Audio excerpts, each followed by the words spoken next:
Hey, how's it going? Follow-up video to Aaron Larson. He responded to my last one saying, that's awesome. The next step, though, is only in realizing you don't have to know what any of that shit is called. Just that the geometry on the neck is consistent. If you get comfortable with the geometry, you can place any part of the pattern by ear, and then you can visualize where the rest of the pattern is and access a whole bunch more vocabulary a whole lot quicker. I kind of get what you're saying, and I know it's all about playing intuitively, but so are all other systems. And a lot of people play without this kind of one pattern mentality by knowing, if I call it know what the notes are on the guitar system. So if you know that you're playing, say, a major scale,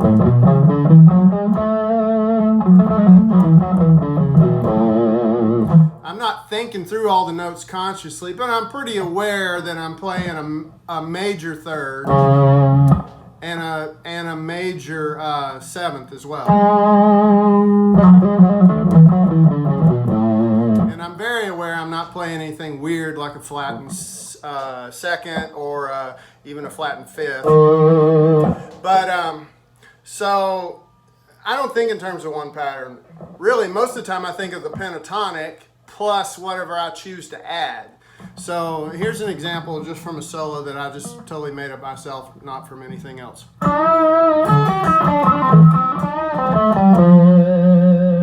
So as you can tell on my totally original solo there, it ends on something outside of the pentatonic. Oh.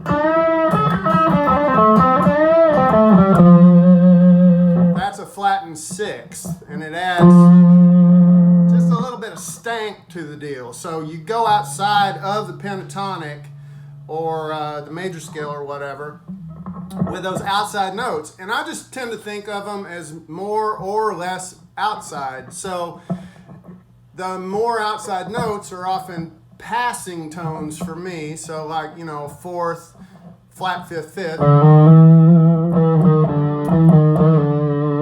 So that flattened fifth works, but I don't want to like live on that flattened fifth.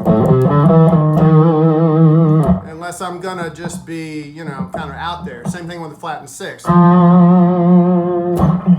definitely a flattened second.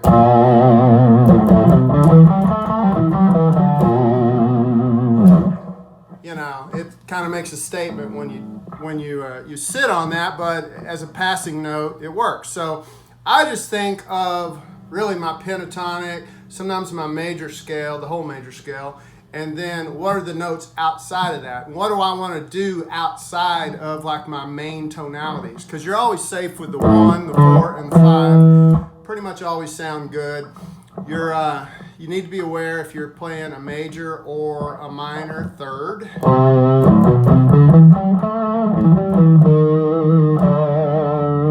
And then everything else, like literally all the 12 notes are acceptable as long as you know what you're doing with them and you're using them usually as ghost notes or you're landing on them for tension and then bending up to something.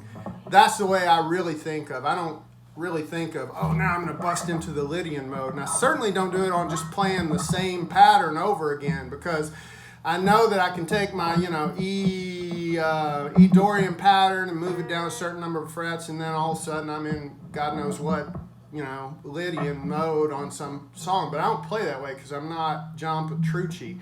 So I might throw in a flattened second or something weird outside, but for the most part, I'm just going to be soloing in, you know, I'm aware it's minor. I'm aware what my seventh is. Everything else to me is a just sort of an outside note, jazzy note, whatever you want to call it.